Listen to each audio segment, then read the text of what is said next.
Welcome to the kbbreview podcast. I'm Andrew Davies, and this is another of our very special Insights 2026 series of daily episodes where we're talking to leaders at some of the biggest brands in the kitchen and bathroom industry.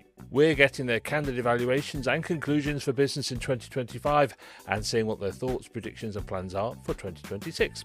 It's all top-level stuff and a proper snapshot of where the sector is as we head into a new year. In this episode, Danny Lay from Caple. Such an interesting conversation as appliances and distribution have been really key topics this year, and Danny has been at the forefront of both sectors for most of his professional life. So his assessment of 2025 and what might happen in 2026 is absolutely invaluable. You can find out more about Caple at caple.co.uk, and that link is in the episode description. So here is Danny Lay. Hello, Danny. Good morning, how are you? I'm very, very well, thank you. I've got a bit of lurgy, but, I'm not going to dwell on that because that would make me a proper man flu cliche, wouldn't it? Before we get into the crystal ball gazing, I think it's probably worth starting off with a bit of basic background because everyone will have heard of Caple, obviously, but can you give us an idea of the sort of scale and size of it, just to kind of give us some context of it? Well, I don't know if everyone has heard of Caple. I think the trade has. We started the business, we're coming up to our 50th anniversary. So our company was formed in 1977 by my father as a distributor of Zanussi. And he started the business really on his own, out of his back room. We all worked for the company, even at school. We used to answer the phone at home, Morris Lay Distributors. So that's how the business really formed. But we grew as we became Zanussi's biggest distributor. Unfortunately, Zanussi became insolvent in Italy and were taken over by Electrolux, and Electrolux's distribution policy was very different to that of Zanussi. Zanussi was very Italian in the way they distributed products. They liked franchised arrangements with privately owned businesses, very, very distinct areas, geographical areas, and we're based in Bristol because we have the southwest region. We ended up then moving across the south of England, so we ended up having the whole of the south of England to ourselves basically for the Zanussi brand, which included London, a big market for us. But Electrolux took the business over there. Their business model was much more Scandinavian and they didn't require distributors. So it was a bit of a shock for our business. We lost the Zanussi franchise. We were given 6 months notice and we ended up having to reorganize our business into a multi-brand, multi-depot distribution company operating throughout the UK. We had 5 or 6 branches at one point. And we were selling all sorts of brands, all the brands that are familiar today. AEG was one, Franco, we were a Franco distributor. We had lots and lots of brands in the portfolio. And we started to introduce product into the range under the Caple brand. And it was called Caple because my father lived in a place called Caple Farm. I live in Caple Farm today, so that's where the name came from. Then about 20 years ago, I turned to my father and said, look, we need to focus on our own brand and we have to disconnect ourselves from the brands that we were selling and really focus on that. So we took a big sales force on board and we started to remarket the product and gradually move all the brands out of the portfolio, which is what we did. And today, obviously, we're a standalone brand and we operate throughout the whole of the UK and Ireland through distribution. And we also operate in some markets in Europe as well. The story of Morris Lay / Caple is almost the story of the industry over the past 30 or 40 definitely. years. And obviously, as we've seen very recently, appliance distribution or brand distribution is going through an enormous amount of upheaval for what that actually means. So look, let's get into the nuts and bolts of it. Before we look ahead to 2026, what's your assessment of 2025 for the market as it draws to a close? And what kind of year has it been for you? What lessons are you taking from it? I think the market is still very difficult.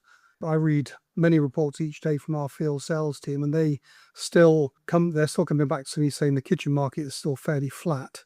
Some people, you get the occasional retailer who's having a very good time. A lot of retailers who are selling bathrooms as well as kitchens are having a slightly better time because bathrooms are selling better than the kitchens, I think, at the moment. But it's still tough. And I think there's been a rush really to buy cheaper products, and that's proved to be very difficult for some of the distributors in the market this year. So sort of a race to the bottom on pricing.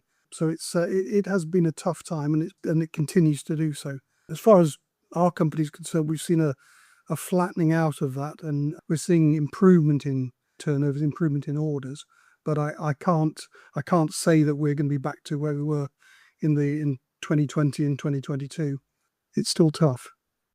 As we said, it's been a year of upheaval for lots of distributors and brands. What lessons can you learn from that you can apply to Caple, do you think? What can you take away from it about how efficient you need to be, about how sort of on top of detail you need to be? What positives, if you like, can you draw from the experience of 2025?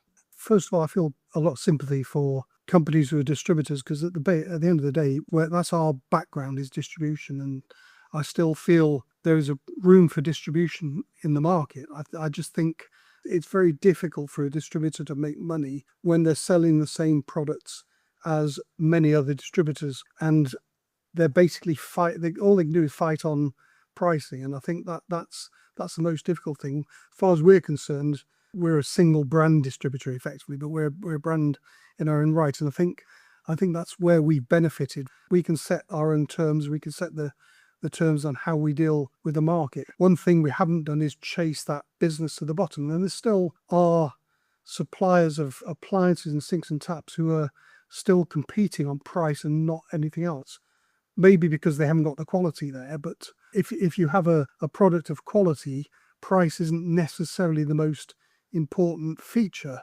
We have a very, very wide range of products, and my sales team are very lucky because they can go out and sell the functions and features of products and the benefit of selling our product over other products, rather than just saying, I've got the cheapest oven on the market. That's not the way we've gone. Okay, so let's get your crystal ball out now and tell me what you think for the wider market. We'll come to Caple in a minute. For the wider KBB market, what do you think 2026 is going to bring? I think that's very much dependent on if the government do something that encourages people to move home. That's when they spend money on the kitchen. At the moment, that just isn't happening. As far as our company is concerned, we have a lot of exciting things for next year that we will drive our turnover, will drive our sales. What's interesting is, compared to last year, there's much more of an atmosphere of attacking the market a bit more, being a bit more ambitious, sticking your neck out, trying new things. Whereas perhaps a year ago, there was a bit of a sit back, let's see what the market does. It's out of our hands. And if it sounds to me like that's kind of what you're doing as well at the moment, drawing a line in the sand and going, no, we need to go out and get this. Well, I don't think you can rely on the market coming to you anymore. I think you have to go and be aggressive and active. I mean, we've maintained our field sales team at the same level as we had 5 years ago. We haven't removed anybody. We've given them extra support inside as well. So we need to go for whatever business is available out there. Fortunately for us, some of that business has been made available over the last few months because of the demise of some of the other routes to market. I mean, if you add the value of the companies that have gone into administration this year or gone bust, you're talking maybe £100 million worth of business there. I'm not saying we're going to get all of that, but I've certainly targeted our guys to go and get some of it, certainly. Well, look, that sounds like a New Year's resolution to me for Caple. But if you were talking to independent retailers, they're listening to this, what do you think their New Year's resolution should be for 2026? I think they should be actively marketing their businesses. I think they should be using social media as much as they possibly can, but also whatever method of getting their head above the parapet that they possibly can. Good websites, good social media, interesting showrooms. Take the opportunity to revamp the showroom, make sure it looks better than the nationals that they're up against. Because at the end of the day, we do supply mainly independent kitchen retailers, and our job is to make sure our displays are well displayed and give as much advice as we possibly can to the kitchen retailers to how they go about doing it. It's the same thing, isn't it? You've got to go and attack the market. Yeah, absolutely, yeah. Yeah, you can't wait for it to come to you. Exactly the same. And whether that's a small showroom or a large supplier, I think the same philosophy applies. Now, we're going to round this up now, Danny, with the most important question of all. This is the one you've really got to think hard about. And this is the all-important festive question.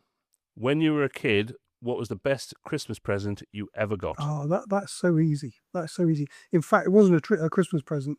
My parents ordered me a chopper bike. You will be familiar with that. But it didn't arrive. Classic. It didn't arrive for Christmas, so I got a set of bike lights for my Christmas. My birthday is directly after Christmas, so I got my chopper for my birthday. I've never cried so much in all my life. Most exciting thing I've had. There's a certain generation of let's be honest, men Yeah. of a certain age that a chopper is just the most exciting thing that's ever happened to the planet, and it's such a narrow window of a demographic that I think. But I'm going to shock you now, Danny. I had a grifter. Oh, well, not quite the same. Not quite The grifter was the Rolling Stones to the chopper's Beatle. That's all I'm saying. Absolutely. Who wrote the best music? But who had the most attitude? Danny, thank you so much for this. It's so fascinating to pick your brains. You're an industry veteran. I hope you don't mind me saying that. So your views and your opinions on what the market might bring next year are absolutely as important as anybody. So thank you very much for your time. Good speech, Andy.